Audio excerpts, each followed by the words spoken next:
ओम विश्वानि देव सवितर्दुरितानि पराशुभ यद्भद्रं तन्न आशुभ। ओम शांति शांति शांति। नमस्ते आप सभी को। आ, कल हम लोगों ने पूर्व पक्ष पर चर्चा की थी। आइए जाति और वर्ण पर चर्चा करना प्रारंभ करते हैं, समाधान पक्ष की ओर चलते हैं। जब हम जाति और वर्ण के बारे में बात करते हैं तो आइए पहले जाति से चर्चा शुरू करते हैं। वर्ण की चर्चा बाद में करेंगे, पहले जाति की चर्चा करेंगे। जब हम जाति की चर्चा करते हैं तो बेसिकली हिंदुओं की बात करता हूँ, मुसलमानों और ईसाइयों की बात बाद में करेंगे। पहले हम हिंदुओं की बात करते हैं कि हिंदुओं में जाति कितनी है। और जब इस पर विचार करते हैं कि हिंदुओं में जाति कितनी है तो इसका कोई ठोर ठिकाना नहीं है कि कितनी जातियां हैं। 36 बिरादरी कहकर इतिश्री कर दी जाती है, लेकिन 36 बिरादरियों से काम नहीं चलता। 36 बिरादरियों से कहीं अधिक जातियां हिंदुओं के बीच में पाई जाती हैं। आज इनकी बात कर रहा हूं, जो ब्राह्मण, चमार, गुर्जर, वाल्मीकि, जाट, अहीर, कश्यप, पाल और पता नहीं कितनी है, गिन नहीं सकते। लेकिन आश्चर्य यह है कि जहां आज संसद इस बात के लिए तैयार है कि हम जातीय जनगणना कराएंगे, पक्ष और विपक्ष दोनों इस बात के लिए तैयार हैं कि हम जातीय जनगणना के लिए प्रस्तुत हैं, तब इन लोगों को क्या ही समझाया जाए कि इस जातीय विभाजन से संसार और समाज का क्या भला होने वाला है। खैर, हम तो समझ ही सकते हैं कि इस जाति विभाजन से कितना भला होगा और कितना नहीं होगा। आज जातियों के विधायक बनते हैं, सांसद बनते हैं, और जातियों के आधार पर सरकारें बनती हैं, राष्ट्रपति और प्रधानमंत्री बनते हैं। जातीय अपमान भी होता है। जातीय अपमान दोनों तरह से होता है। ऐसा नहीं केवल पिछड़े वर्गों का जातीय अपमान होता है, अगड़े वर्गों का भी जातीय अपमान होता है खुले तौर पर, क्योंकि आज सोशल मीडिया है तो खुले तौर पर गालियां दी जाती हैं, माँ की, बहन की, और गंदी गालियां, अश्लील कहानियां बनाई जाती हैं एक दूसरे के खिलाफ। मतलब एक दूसरे के खिलाफ एकदम भयंकर विश्वमन किया जाता है। और जब एक पक्ष करता है तो दूसरा पक्ष पीछे नहीं रहता। दूसरा पक्ष कहता है भाई हम ही क्यों पीछे रह जाएं, तो वो भी बिल्कुल अग्रणी होकर उसमें सहभाग करता है।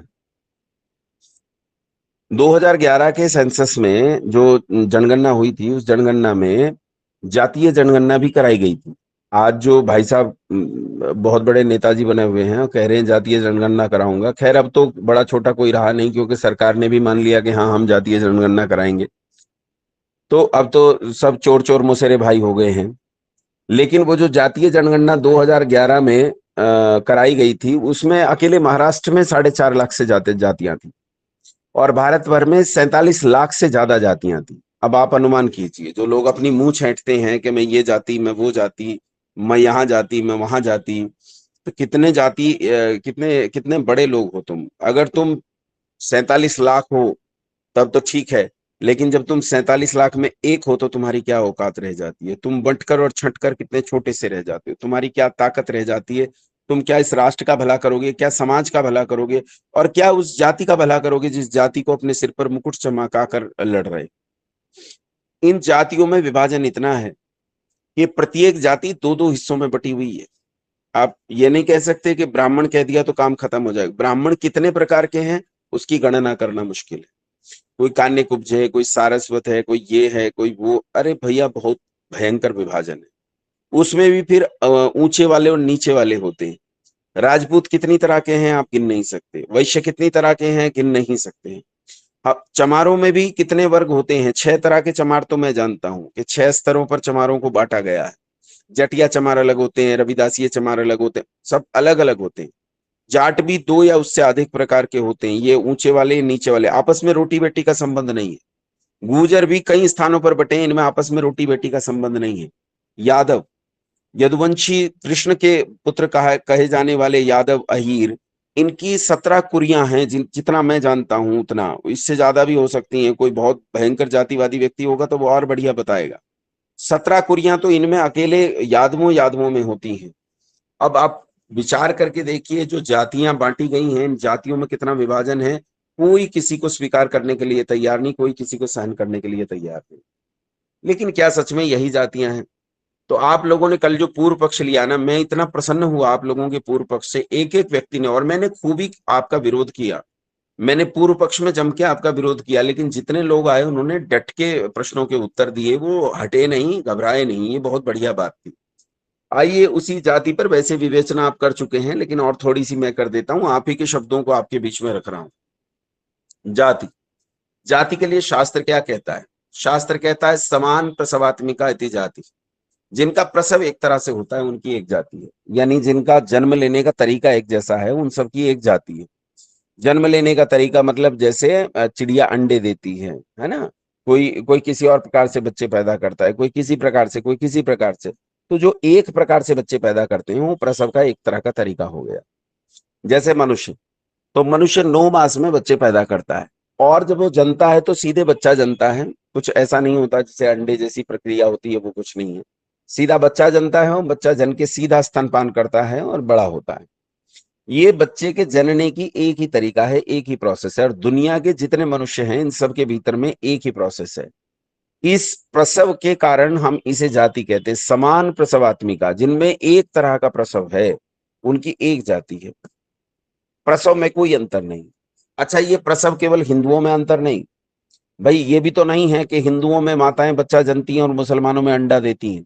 सब जगह बच्चे जनने की प्रक्रिया एक जैसी है। हिंदू, मुसलमान, सिख, ईसाई, बौद्ध, जैन, पारसी, यहूदी, बहाई कितने ही हों, इन सब के बीच में बच्चा जनने की प्रक्रिया एक जैसी है, कहीं कोई अंतर दिखाई नहीं देता है। इससे पता चलता है कि जाति किसे कहते हैं। लेकिन न्याय दर्शनकार के आधार पर यदि देखें तो वो कहते हैं आकृति जाति लिंगाख्या। किसे कहते हैं जाति? कहते हैं अब 3 शर्तें हो गई जाति की। पहली शर्त आकृति, जिनकी आकृति एक प्रकार की होती है उनकी एक जाति होती है, यानी आकृति एक जैसी होनी चाहिए। जैसे हाथी है तो सारे हाथियों की आकृति एक ही प्रकार की होती है, वैसा ही सूंड होगा, वैसे लंबे चौड़े चौड़े कान होंगे, वैसी पूंछ होगी, वैसे मोटे मोटे पैर होंगे, वैसा मोटा सा उनका पेट होगा, और आंखें जैसी होंगी, दांत जैसे होंगे, वो सब एक जैसी आकृति साफ साफ हमें दिखाई देती है। यानी आकृति से पहचाना जा सकता है। अगर सामने सिंह बैठा हो और हाथी बैठा हो तो हम दोनों जातियों को अलग अलग पहचान सकते हैं, भाई ये सिंह है, इसकी आकृति अलग है, ये हाथी है और इसकी आकृति अलग है। फिर आता है जाति। जाति का पर्यायवाची शब्द है जन्म, यानी जन्म लेने का तरीका। जाति मतलब जन्म लेने का तरीका। जन्म मतलब जो प्रोसेस है जन्म लेने का, प्रसव का तरीका है। तो जन्म का मतलब वो हो ही गया कि जिनका जन्म लेने का तरीका एक जैसा है, जिनकी आकृति एक प्रकार की है। और तीसरी चीज बनती है आकृति जाति लिंगाख्या, जिनकी पहचान के लक्षण भी एक जैसे हैं, उन सबको एक जाति में गिना जाता है। पहचान के लक्षण मतलब देखते ही पहचान में आए कि हाँ ये अमुक जाति से है। जैसे मक्खी एक जाति हो गई, मच्छर एक जाति हो गई। फिर मच्छरों में भी भिन्न भिन्न प्रकार की जातियां हो सकती हैं, मक्खियों में भी अलग अलग प्रकार की जातियां हो सकती हैं। घोड़ा जाति हो गई, गधा जाति हो गई, मनुष्य जाति हो गई, उल्लू जाति हो गई, गौरैया जाति हो गई। तो ये अलग अलग जातियां हैं, इनकी पहचान के लक्षण एक जैसे हैं। सब गौरैया एक जैसे भूरे चित कबरे रंग की होंगी, ये पहचान के लक्षण उसके एक जैसे दिखाई देंगे। आकृति सबकी एक जैसी होगी। पहचान के लक्षणों में सबकी पूंछ होगी, पूंछ इस प्रकार की होगी, पूंछ में इतने पंख होंगे, पंजे ऐसे होंगे, पंजे में इतनी उंगलियां होंगी। वो सब पहचान के लक्षण एक जैसे, आकृति एक प्रकार की, जन्म लेने का तरीका एक जैसा, तो उनकी एक जाति बन जाती है। इस आधार पर यदि हम अपनी जाति की बात करें तो हमारी जाति है मनुष्य जाति। हमने इस मनुष्य जाति में जन्म लिया है और हम सब मनुष्य हैं। हम में कोई बड़ा और छोटा नहीं है। बड़े और छोटे हम शिक्षा और विद्या के आधार पर होते हैं। अगर हम शरीर आदि आकृति के आधार पर, जाति के आधार पर स्वयं को देखें तो जाति के आधार पर कोई बड़ा और छोटा नहीं होता, सब मनुष्य एक जैसे हैं। ये हिंदू धर्मशास्त्र की जाति की व्याख्या है। हिंदू धर्मशास्त्र जाति के संबंध में जो व्याख्या करता है वो ये है। अब नेता क्या कहते हैं, समाज में फैली भ्रांतियां, कुरीतियां और कथाएं क्या कहती हैं, उस पर मैं नहीं जा रहा हूं। मैं हिंदू शास्त्र के मूल में आपको बताया कि हिंदू शास्त्र जाति के बारे में क्या मानता है। हिंदू शास्त्र जो प्राचीन काल में वेद शास्त्र कहा जाता रहा या आर्य परंपरा का शास्त्र कहा जाता रहा, वो शास्त्र जाति के संबंध में ऐसा कहता है जैसा मैंने आपको बताया। अब इस आधार पर जब आप लोगों को बांटकर देखते हैं तो पहचान करके देखिए मनुष्यों में जो वर्तमान बताई गई जातियां हैं क्या उनमें भेद संभव है। जैसे हमने पहचान के लक्षणों में कहा कि पहचान के लक्षण सबके एक जैसे होने चाहिए, उनकी एक जाति है। कल्पना कीजिए एक दीवार के पीछे जहां आपको दिखाई नहीं दे रहा, वहां जमीन पर गीली मिट्टी है, उस पर कोई भी चलेगा उसके पांव के निशान रह जाएंगे। मान लीजिए वहां से एक घोड़ा गया एक हाथी गया, एक शेर गया और एक चिड़िया गई, और उनके पांव के निशान उस मिट्टी पर रह गए। अब आपको कोई वहां लाए और दिखाए कि देखो इनके पैर के निशान, क्या आप पहचान सकते हो कि यहां से कौन कौन सी जाति के जीव गए हैं? आप आसानी से बता दोगे भाई ये गोल गोल पांव हाथी के हैं, ये बड़ा सा भयानक पंजा जो है सिंह का है, ये जो टाप दिखाई दे रही है ये घोड़े की है, और ये जो पंजे दिखाई दे रही हैं ये चिड़िया के हैं। आपने पहचान के लक्षणों से ही पहचान दिया कि इनकी जाति क्या है। लेकिन अब मैं पूछता हूं, दीवार के इसी परे इसी गीली मिट्टी पर चार लोग अलग अलग जातियों के जाएं, एक चमार जाए, एक ब्राह्मण जाए, एक राजपूत जाए, एक अहीर जाए, एक गुर्जर जाए, एक जाट जाए, और उनके पांव के निशान उस गीली मिट्टी पर रह गए। क्या हम देखकर पहचान सकते हैं कि इनमें से कौन कौन गए हैं? आप जब देखोगे तो आप ये कहोगे कि देखो ये तो मैं नहीं बता सकता कि जो आप कह रहे हैं इनमें से कौन कौन गया, लेकिन ये निश्चय पूर्वक कह सकता हूं कि जितने गए हैं सब मनुष्य गए। इससे पता चलता है हम सबकी जाति एक है, हम सबकी जाति मनुष्य है, और मनुष्य के अतिरिक्त कुछ नहीं। ये तो हमारी जाति की बात हुई। अब आते हैं वर्ण पर। वर्ण होते हैं चार: ब्राह्मण, क्षत्रिय, वैश्य और शूद्र। अभी उसकी भी बात करेंगे, इतिहास में जो मैंने कुछ अपमानजनक घटनाएं उठाई थी या वर्तमान में जो अपमानजनक घटनाएं होती हैं डॉक्टर भीमराव अंबेडकर से लेकर अब तक की, इन सब पर चर्चा करेंगे। वर्ण केवल चार होते हैं जो गिने जाते हैं, जिन्हें कोर्ट भी मानता है, कचहरी मानती है, समाज मानता है, शास्त्र भी मानता है: ब्राह्मण, क्षत्रिय, वैश्य और शूद्र। ये ब्राह्मण, क्षत्रिय, वैश्य और शूद्र क्या होते हैं? देखो, वर्ण शब्द का अर्थ होता है जिसका वर्ण किया जाए। वर्ण करने के कारण ही इसे वर्ण कहा गया है ना? हम जिसे वर्ण करते हैं उसी का नाम वर्ण है। और इस वर्ण व्यवस्था में चार वर्ण बनते हैं। ये चार वर्ण मैंने आपको बता दिए: ब्राह्मण, क्षत्रिय, वैश्य और शूद्र। अब ये किस आधार पर बनते हैं? यहाँ अच्छे से एक चीज समझ लेना, जो लोग मनुस्मृति आदि के आधार पर कहते हैं जन्मनो जायते शूद्रा संस्कारात् द्विजुच्यते, तो उन सबको भी अच्छे से यहाँ इस बात को ध्यान देना चाहिए और समझने का प्रयास करना चाहिए कि जब हम बात करते हैं वर्ण के संबंध में, तो वर्ण के संबंध में क्या वर्ण जन्म से होता है? जैसे इसी श्लोक में जो मैंने अभी बोला कि जन्मनु जायते शूद्रा संस्कारात् द्विज उच्यते, इसमें कहा गया है कि जन्म से सब शूद्र होते हैं, और जब उन्हें संस्कारित कर दिया जाता है, शिक्षित कर दिया जाता है, तब वो द्विज बन जाते हैं। द्विज मतलब द्विज में तीन आते हैं: ब्राह्मण, क्षत्रिय और वैश्य। शूद्र जो है वो द्विज में नहीं आता है, शूद्र को द्विज में नहीं गिना जाता है। तो यहाँ अब समझने का प्रयास करेंगे कि ये जो वर्ण है ये कैसे हैं, ये वर्ण बनते कैसे हैं। ये फैला खूब है, ये जन्मना जायते शूद्र कर्मणा द्विज उच्यते, ये खूब फैला है, और इसी के आधार पर शायद बिगाड़ हुए हैं और बड़ी समस्याएं पैदा हुई हैं। ब्राह्मण होने की चार शर्तें हैं। जो पेन लिए हैं, कॉपी लिए हैं, वो लिखेंगे। ब्राह्मण होने की चार शर्तें हैं। पहली शर्त सुनो। पहली शर्त है वो वेद के शब्द को जानता हो। दूसरा है शब्द के अर्थ को जानता हो। तीसरा, शब्द और अर्थ के परस्पर संबंध को जानता हो। और चौथा, शब्द, अर्थ, उनके परस्पर संबंध और उससे निष्पन्न व्यवहार को यथावत जानता हो, उसे ब्राह्मण कहते हैं। अब देखो, चार बातें फिर से दोहराता हूं: वेद का शब्द, उस शब्द का अर्थ, शब्द और अर्थ का परस्पर संबंध, और उससे निष्पन्न व्यवहार। जो इसे ठीक ठीक जानता है उसे ब्राह्मण कहते हैं। जो इसे पढ़ता है उसे ब्राह्मण कहते हैं। जो इसे पढ़ाता है उसे ब्राह्मण कहते हैं। अर्थात जो शिक्षा उसने पाई है उस शिक्षा को वो भली भांति जानता है। जानने के बाद उस शिक्षा को दूसरे के कल्याण के लिए उपयोग करता है, कल्याण के लिए दूसरों को अध्ययन कराता है, उसे ब्राह्मण कहते हैं। अब यहाँ चार प्रकार का ब्राह्मण तो स्वतः हो गया, अभी मैंने बता दिया आपको। चार प्रकार का ब्राह्मण कौन कौन है भाई?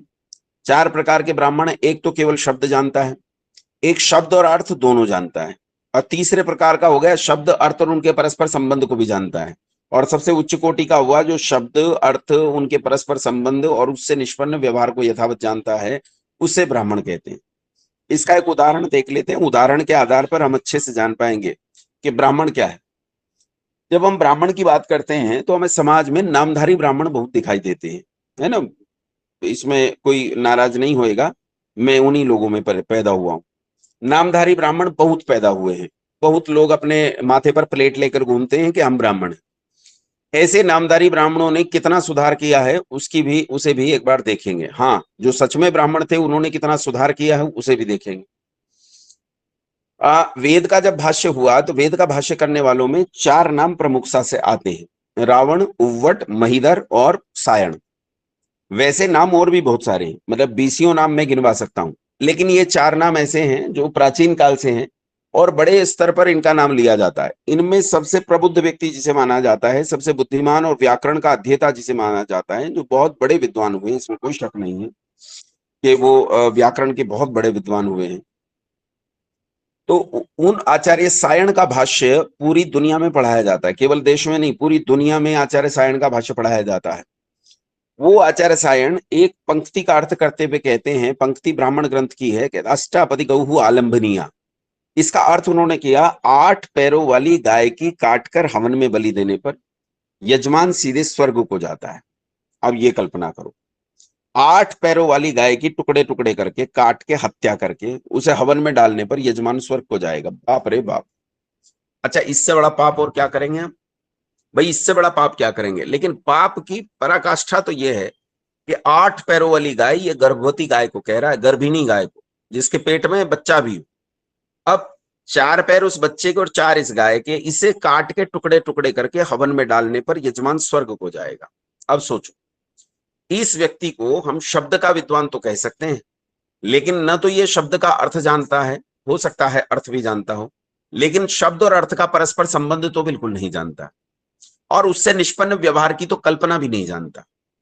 इसलिए ये व्यक्ति ब्राह्मण होने के एक कोटि पर है, लेकिन उस कोटि पर ये कितना बड़ा पापी स्वयं हो सकता है और कितने बड़े पाप के लिए दुनिया को प्रेरित कर सकता है, इसकी कल्पना कीजिए। वर्तमान काल में जो हमें ब्राह्मण दिखाई देता है, वो वर्तमान काल का ब्राह्मण एक एक कोई ब्राह्मण उठा लेते हैं, ऐसे कई सारे हैं जो बहुत अच्छे विद्वान हुए, जिन्होंने वास्तविक समाज में काम किया। एक को उठा लेते हैं, स्वामी दयानंद सरस्वती। स्वामी दयानंद ने इसी अष्टापदी गौहु आलंबनिया का अर्थ करते हुए कहा कि 8 आभूषणों से युक्त वाणी को बोलने पर जीवन में सुख आता है। अब बातें बदल गई, वो कह रहा है कि 8 पैरों वाली गाय को काटकर हवन में बलि देने से सुख मिलेगा। स्वामी दयानंद कहते हैं 8 आभूषणों से युक्त वाणी को बोलने पर जीवन में सुख मिलेगा। यहां गौ शब्द के अर्थ पर झगड़ा है कि गौ शब्द का अर्थ क्या है। उसने गौ का अर्थ लिया 4 पैर वाली गाय, और स्वामी दयानंद ने गौ शब्द का अर्थ लिया वाणी। वेद में गौ शब्द का अर्थ इंद्रियां है, वेद में गौ शब्द का अर्थ मन है, वेद में गौ शब्द का अर्थ चंद्रमा है, वेद में गौ शब्द का अर्थ पृथ्वी है, सूर्य की रश्मियां हैं, वेद में गौ शब्द का अर्थ गौ नाम का प्राणी है, और वेद में गौ शब्द का अर्थ वाणी है। अब इतने सारे अर्थ जब वेद गो के हो गए, तो अब इनमें से कौन सा अर्थ हम प्रयोग करें, ये हमें विचार करना है। कौन सा अर्थ प्रयोग करेंगे हम, ये हमें सोचना। हमें प्रकरण देखना पड़ेगा, शब्द और अर्थ के प्रसंग को समझना पड़ेगा, वो जो पूरा सूक्त चल रहा है उसके प्रसंग को समझना पड़ेगा, और तब हम उपयोग करेंगे। वहां बात उन्नति की हो रही है और भाषा के द्वारा उन्नति की हो रही है, तो यहां गौ का अर्थ वाणी होगा। अब जो आदमी नहीं जानता वो अर्थ का अनर्थ करेगा। जैसे हमारे एक नाना ने एक लेख लिखा था, वो उसमें उन्होंने लिखा था कि ब्राह्मण की गौ की हत्या नहीं करनी चाहिए, वरना पाप लगेगा, मारे जाओगे। यहाँ ब्राह्मण की गौ का अर्थ ब्राह्मण की वाणी से है, लेकिन एक आदमी जो अर्थ को ठीक से नहीं समझता, वो अर्थ का अनर्थ कर सकता है। कैसे? अंग्रेजी भाषा में समझिए। मान लीजिए मैं किसी के घर में गया, और किसी के घर में जाकर, मान लीजिए एक विद्वान किसी के घर में गए, अंग्रेजी भाषा के प्रभुत विद्वान, वहां एक छोटी सी बच्ची आई और उस बच्ची ने इनकी बहुत सारी सेवा की। तो ये बहुत प्रसन्न हुए, बाहर आए, कोई इन्हें मिला, तो इन्होंने उस व्यक्ति से कहा कि I went to that home and there was a very sweet girl.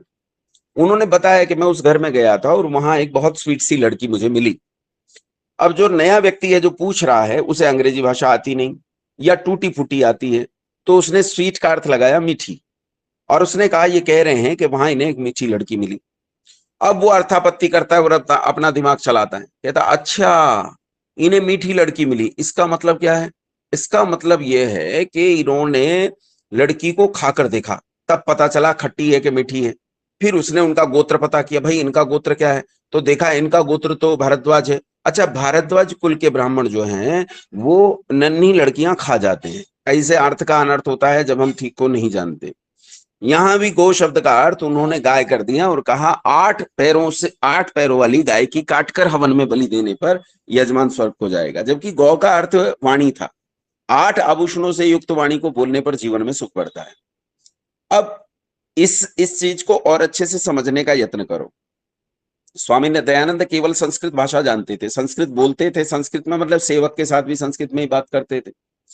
अब वो कोई कोई अच्छे से जानता था, कोई अनुमान से उनके साथ कार्य करता था, वो दूसरी भाषा जानते ही नहीं थे।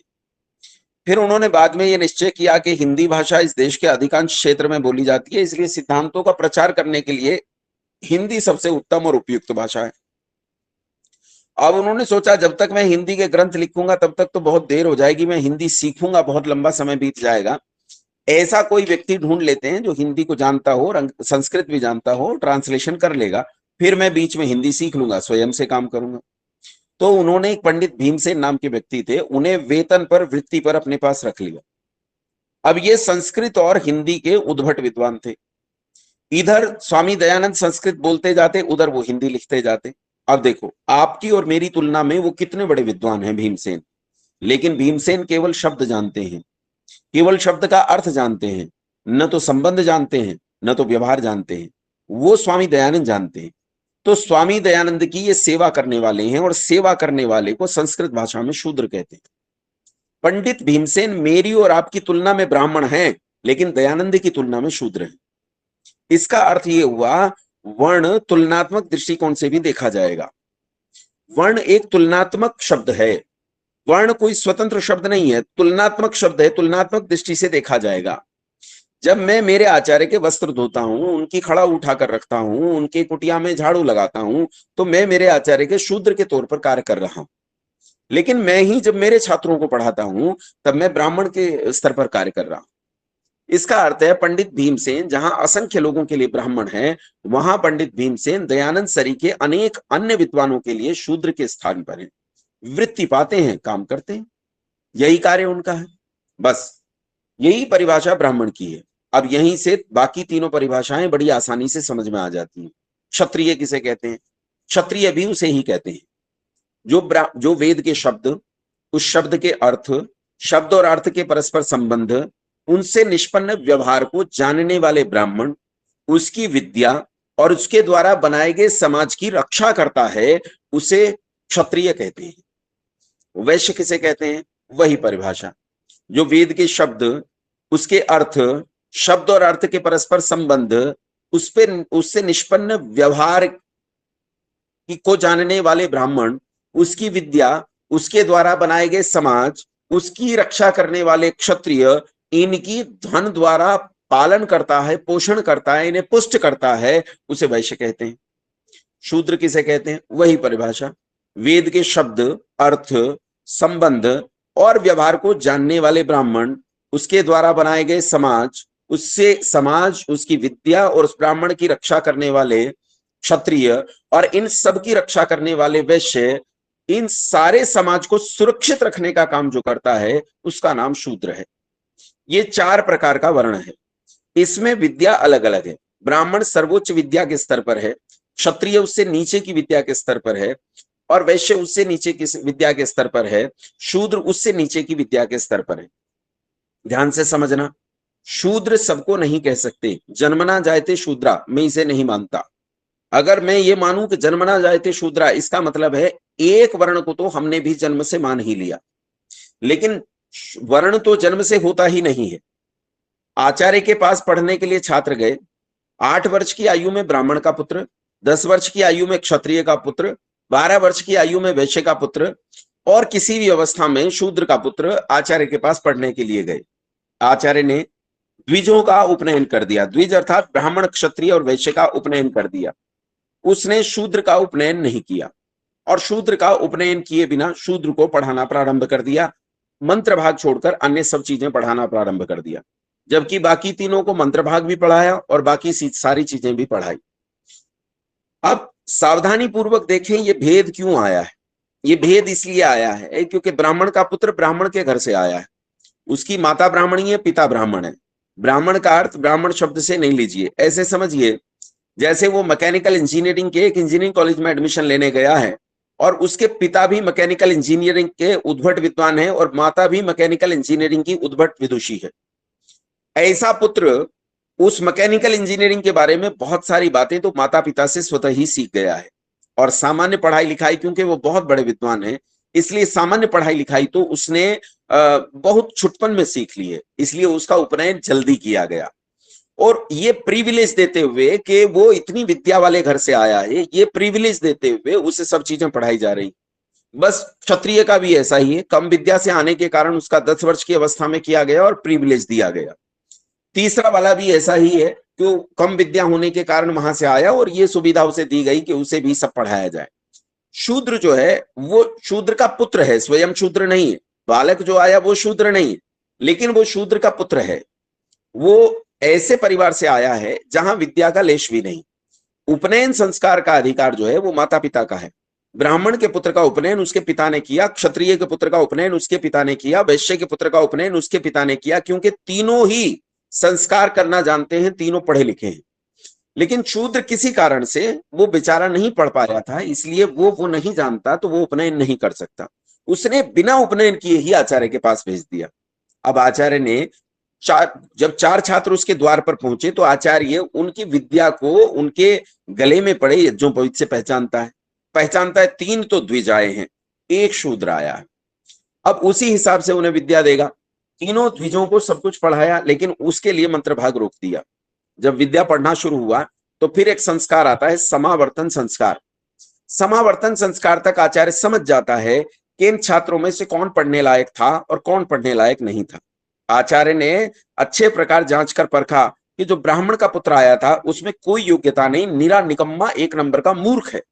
तो आचार्य समावर्तन संस्कार पर अब उसका वर्ण घोषित करता है कि भाई ये ब्राह्मण का पुत्र जो मेरे पास आया था, द्विज परिवार से आया था, लेकिन पढ़ने लिखने की योग्यता नहीं बना पाया, आज से इसे शूद्र कहकर पुकारा जाए। बस ऐसे ही शूद्र का पुत्र जो आया था, आचार्य ने देखा उसमें पढ़ने लिखने की सारी योग्यताएं हैं और आचार्य उसका उपनयन संस्कार करके उसे मंत्र भाग पढ़ाना वहां से प्रारंभ करते हैं और यहां घोषणा करते हैं कि आज से शूद्र के इस पुत्र को ब्राह्मण माना जाएगा। ऐसे ही वैश्य और क्षत्रिय भी हैं, जो जिस लायक होगा आचार्य उसका वैसा वर्ण घोषित करते हैं। वर्ण समावर्तन संस्कार पर घोषित होता है। जन्म के समय किसी का वर्ण घोषित नहीं होता, उपनयन के समय किसी का वर्ण घोषित नहीं होता। जन्म और उपनयन के समय वो जिस परिवार से आया है उसी परिवार की विद्या के आधार पर उसे प्रिविलेज दिया जाता है, बस। और उसके बाद जब समावर्तन संस्कार होता है, यहां वर्ण दिया गया और किसी के भी पुत्र को कुछ भी वर्ण दिया जा सकता है। हमारे यहां वर्ण में ऊपर और नीचे जाने की पूरी व्यवस्थाएं मौजूद थी। हमने अपने इतिहास को यदि उठाकर देखेंगे तो हमें पता चलेगा हमारे यहाँ वर्ण में बदलने की खूब लंबी चौड़ी परंपरा रही है। ऐसा नहीं कि हमारे यहाँ वर्ण बदले नहीं जाते थे। जैसे आज जो जातियां बनाई गई हैं, ये जाट, गुजर, ब्राह्मण, चमार आदि, ये जातियां बदली नहीं जा सकती। चमार का पुत्र अनंत काल तक अब चमार ही रहने वाला है, चाहे कितना ही विद्वान हो जाए। ब्राह्मण का पुत्र चाहे कितना ही मूर्ख हो जाए, अनंत काल तक ब्राह्मण ही रहने वाला है। क्षत्रिय का पुत्र चाहे दुकान पर बैठकर तोंदू हो जाए, पेटू हो जाए, लेकिन वो क्षत्रिय ही कहा जाएगा। चाहे वो लड़ने चूहे को देखकर डर जाता हो, लेकिन उसे क्षत्रिय ही कहा जाएगा। वैश्य का पुत्र चाहे उसमें निरा निर्बुद्धि, कुछ भी धन कमाने की योग्यता ना हो, लेकिन उसे वैश्य माना जाएगा। यह जन्म आधारित जातीय निकृष्ट व्यवस्था, नीच व्यवस्था है जिसने समाज को बर्बाद किया है। वर्ण व्यवस्था एक उत्तम व्यवस्था थी और इस व्यवस्था में व्यक्ति को जन्म से नहीं उसके गुण से जाना जाता था, इसीलिए हमारे यहाँ बदलने की व्यवस्था थी। ऐसे कितने उदाहरण मैं आपको बता सकता हूं। क्या रावण को आप नहीं जानते? रावण ब्राह्मण के घर में पैदा हुआ था, लेकिन ब्राह्मण के घर में पैदा होकर भी ब्राह्मण नहीं बचा, अरे ऋषि के घर में पैदा हुआ था। ब्राह्मण के घर में, ऋषि के घर में पैदा होकर ब्राह्मण नहीं बचा, क्षत्रिय नहीं, वैश्य नहीं, शूद्र नहीं, कुछ भी नहीं बचा। इनके बाहर निकाल दिया गया और लोगों ने उसे अंत्यज कहकर पुकारा, राक्षस कहकर पुकारा, उसे नहीं गिना गया। ये गिरावट है। ऐसी कितनी चीजें हम देख सकते हैं। ऐत्रेय ऋषि अपराधी के पुत्र थे, दास के पुत्र थे। ऐसा दास जिसने अपराध किया था, हत्या की थी, चोरी की थी, डकैती की थी, उसके घर में पैदा हुआ एक बालक, लेकिन उच्च कोटि का ब्राह्मण बना। लोगों ने उन्हें ऐत्रेय ब्राह्मण कहकर पुकारा। उन्होंने ऐत्रेय उपनिषद की रचना की और ब्राह्मण ग्रंथ में उनका उल्लेख आता है। ऋग्वेद को समझने के लिए ऐतरेय ब्राह्मण सबसे आवश्यक अंग है। आप ऐतरेय ब्राह्मण नहीं समझ सकते, ऋग्वेद समझना आपके लिए असंभव है। और उसे समझाने वाला कौन? ऐतरेय ऋषि। किसके कुल में पैदा हुआ? अपराधी के, दास के पुत्र के घर में पैदा हुआ, जिसने हत्या की, डकैतियां की, चोरी की। एलूश ऋषि दासी के पुत्र थे, जुआरी और चरित्रहीन भी थे, लेकिन बाद में जब उन्होंने अध्ययन किया, अपने चरित्र को ऊंचा उठाया, तो ऋग्वेद पर अनुसंधान करके उन्होंने अनेक आविष्कार किए। ऋषियों ने उन्हें आमंत्रित करके आचार्य पद पर आसीन किया। ऐतरेय ब्राह्मण में इसका साफ साफ जिक्र आता है। एक वेश्या हुई, एक गणिका हुई, उस गणिका का नाम जबाला था। जबाला के घर में एक पुत्र पैदा हुआ, सत्यकाम। सत्यकाम पढ़ा और ब्राह्मणत्व को प्राप्त हुआ। दुनिया ने उसे सत्यकाम जाबाल के नाम से जाना।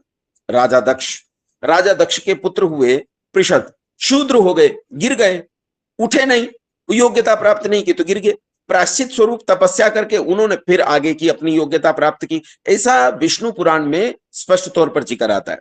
विष्णु पुराण में ही जिक्र आता है कि राजा नेदिष्ट के पुत्र नाभाग वैश्य हो गए थे। पुनः उनके कई पुत्रों ने क्षत्रिय वर्ण अपनाया। देखो, राजा नेदिष्ट क्षत्रिय थे, उनके पुत्र नाभाग वैश्य हो गए, और नाभाग के कई पुत्र फिर वैश्य क्षत्रिय वर्ण में चले गए। ये विष्णु पुराण के 4थे अध्याय में स्पष्ट तौर पर उल्लेख है। विष्णु पुराण में ही दृष्ट नाभाग के पुत्र ब्राह्मण हो गए, और उनके पुत्रों ने, जो उनके पुत्र थे, फिर उन्होंने क्षत्रिय वर्ण अपनाया। अरे, आपने ऋषि विश्वामित्र का नाम सुना है? ऋषि विश्वामित्र क्षत्रिय थे और उठकर ऋषित्व को प्राप्त हुए, यानी ब्राह्मण हो गए, और उनके 9 पुत्र थे, 9 के 9 पुत्र शूद्र हो गए, एक भी ब्राह्मणत्व की तरफ नहीं गया। मातंग चांडाल के पुत्र से ब्राह्मण बने हैं। ऋषि पुलस्त को आप जानते हैं, ऋषि पुलस्त ब्राह्मण थे और कितने उच्च कोटि के थे। उन्हीं का पौत्र रावण था, जो कर्म से गिरा तो फिर राक्षस कहलाया।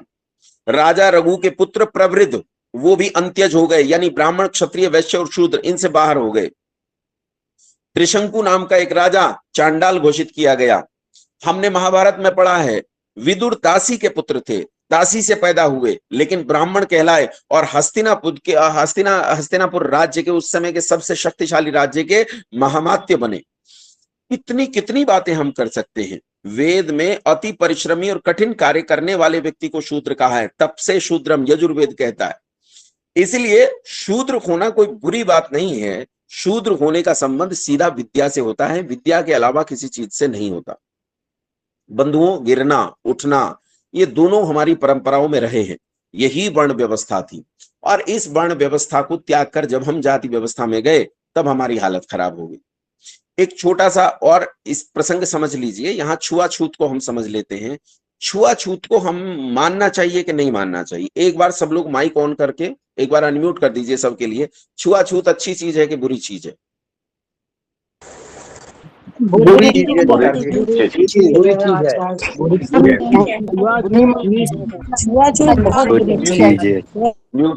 म्यूट कीजिए। देखो, छुआछूत बुरी चीज है, आप सब लोग कह रहे हैं। अब मुझे गालियां दो, मैं छुआछूत को मानता हूं।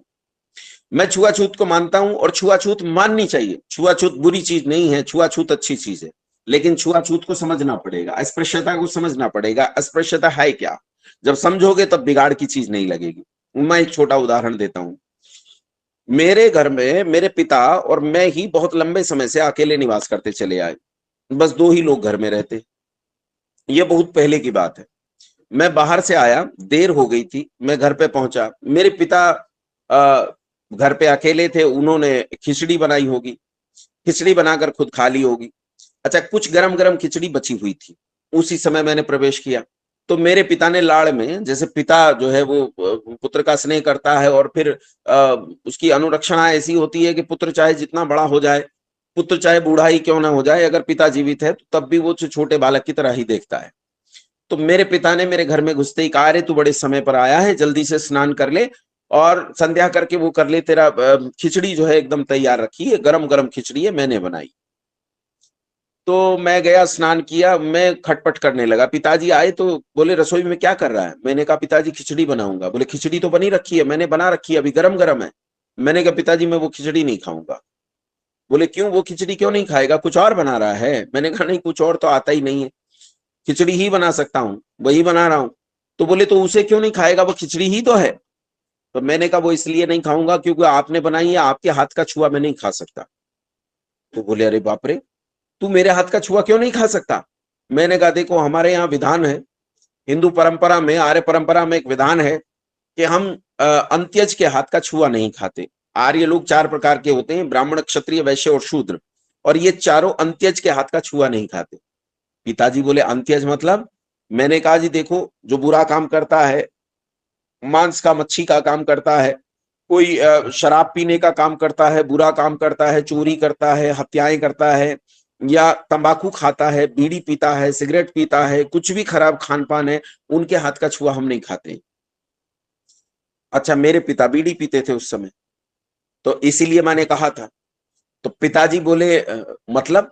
मैंने कहा मतलब आप अंत्यज हैं, और क्योंकि मैं ब्राह्मण कर्म कर रहा हूं इसलिए मैं ब्राह्मण हूं। अब ब्राह्मण कैसे अंत्यज के हाथ का छुआ खाए? अपनी खिचड़ी खुद खाइएगा, मैं आपकी खिचड़ी नहीं खाऊं। पिताजी बड़े नाराज हो गए, लाल पीले हो गए। उनके तो ऐसे बिल्कुल फन फैला लिया उन्होंने, जैसे क्रोध में आकर कोई फन फैला ले। अरे बाप रे, हम स्कूल में पैदा होकर भी अंत्यज हो गए? मैंने कहा कर्म के दृष्टिकोण से, शास्त्र के दृष्टिकोण से आप अंत्यज हो गए। मेरे पिताजी ने कई दिन मुझे परेशान किया, आते जाते मुझ पर व्यंग कसे, रसोई में घुसे तो मुझे कहें कि ब्राह्मण देवता, हाथ जोड़कर कहें ब्राह्मण देवता मैं घुस जाऊं रसोई में आपकी? आपकी रसोई तो अपवित्र नहीं हो जाएगी? मेरा कोई मित्र बाहर से बुलाने आया, उसने पूछा कि योगेश अंदर है क्या? बोले कौन? ब्राह्मण देवता। मैं तो उनके कक्ष में नहीं जा सकता, मैं अंत्यज आदमी हूं, आप चले जाइए, आप ही पूछ लीजिए। उन्होंने लाख टोंट कसे, लाख व्यंग करे, लेकिन मैं नहीं माना। मैंने उनके हाथ का छुआ नहीं खाया, और फिर धीरे धीरे उन्हें बात समझ में आ गई, उन्होंने बीड़ी पीना छोड़ दिया, और तब मैंने उनके हाथ का खाना प्रारंभ कर दिया। अब वो अस्पृश्य नहीं रहे। अस्पृश्य तब तक जब तक अस्पृश्यता का काम करे। कोई खून का काम करता हो, मांस का काम करता हो, गंदा काम करता हो, उसके हाथ का छुआ भला कैसे खा लेंगे? जिसके हाथ गौ के वध से सने हो, जिसके हाथों पर गाय का खून लगा हो, ऐसे नीच मलेच्छ, ऐसे किसी यवन के हाथ का, ऐसे किसी मुसलमान और ईसाई के हाथ का छुआ हम कैसे खा सकते हैं?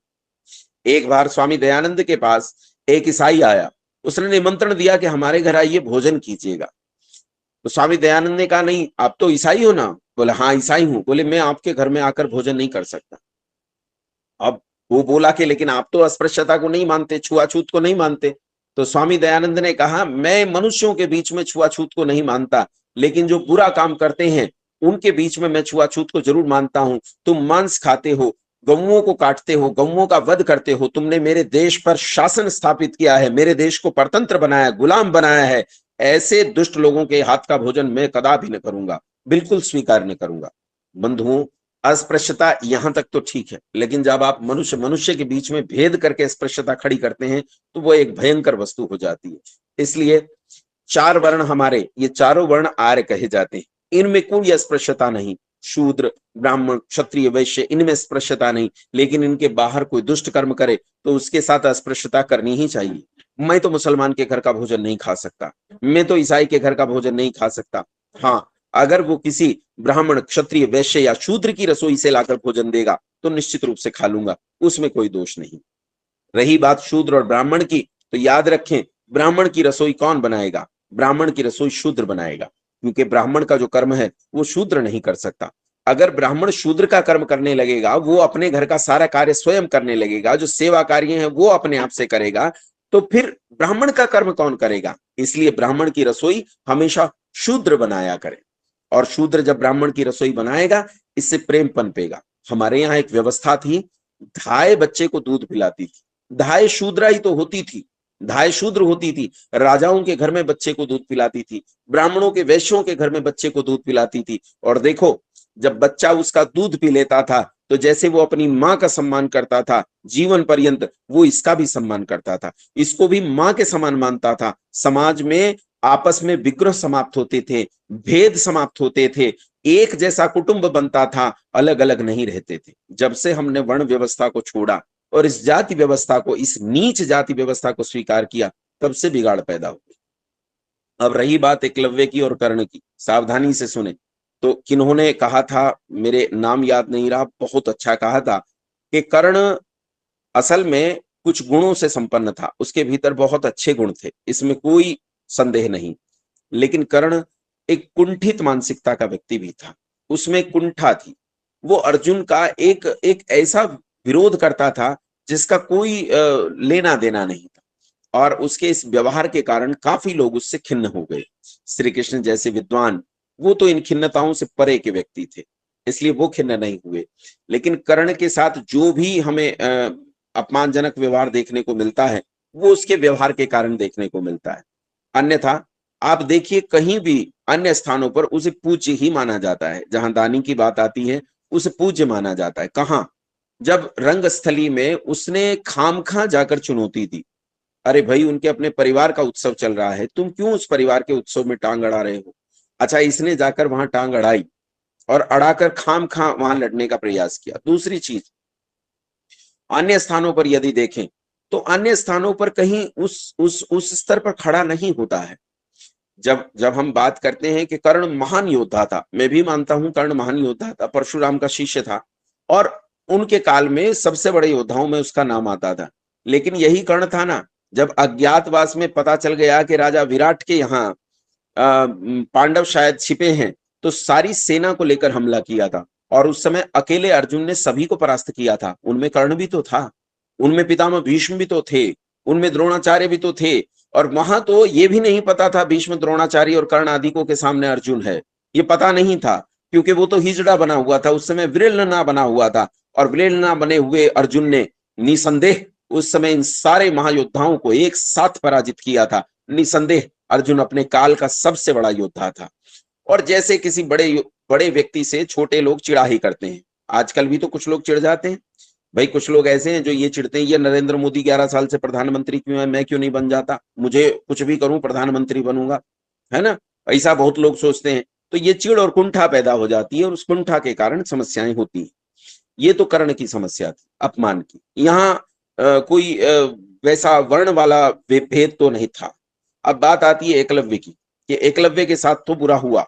देखने से तो साफ लगता है कि एकलव्य के साथ बुरा हुआ, लेकिन सावधानी से देखें तो एकलव्य कथा का हिस्सा ही नहीं है, एकलव्य कथा में है ही नहीं। महाभारत नाम के ग्रंथ में एकलव्य नाम का कोई किरदार, कोई चरित्र कहीं मौजूद नहीं है ही नहीं। 4,500 श्लोकों से ऋषि व्यास ने जय नाम का ग्रंथ लिखा, इसमें 5,500 उनके जीते जी उनके छात्रों ने मिला दिए, तो मिलकर हो गए 10,000 श्लोक। मान लेते हैं 10,000 श्लोकों का ये जय संहिता बाद में जो भारत कहलाया, भारत ग्रंथ के नाम से प्रसिद्ध हुआ, इसमें 10,000 ग्रंथ थे। लेकिन आज उसी ग्रंथ में 1,50,000 श्लोक पाए जाते हैं। इसका मतलब यह है 1,40,000 मिलावटी श्लोक हैं, केवल 10,000 ही तो मूल श्लोक हैं। इनमें रही बात, अगर हम करें बात एकलव्य की, तो एकलव्य एक मिलावटी कथा है। मिलावटी कथा कैसे है, कैसे पता कर सकते हैं? बहुत आसान है।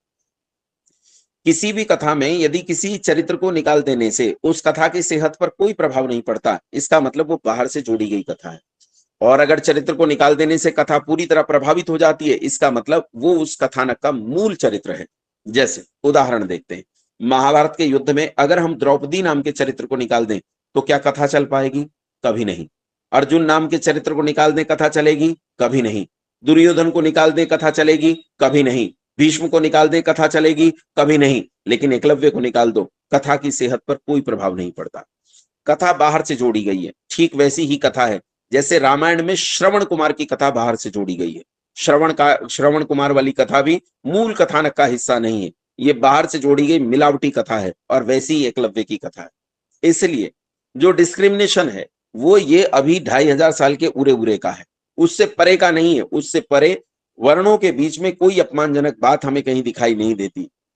वर्णों के बीच में कभी अपमानजनक बात रही ही नहीं। ये वर्ण के बाद जब जातीय व्यवस्था का उदय हुआ और अंग्रेजों और मुसलमानों ने इस जातीय व्यवस्था को षड्यंत्र पूर्वक हिंदुओं के बीच में रखा, तब ये अपमानजनक व्यवहार शुरू हुआ। ये मैंने आपके बीच में विषय रखा वर्ण का और जाति का। उम्मीद करता हूं कि वर्ण और जाति में आपको बहुत सारी बातें समझ में आई हों। आइए मंत्र पाठ करते हैं। ओम विश्वानि देव सवितर दुरितानि परासुव यद भद्रं तन्न आसुव। ओम शांति शांति शांति। नमस्ते आप सभी को।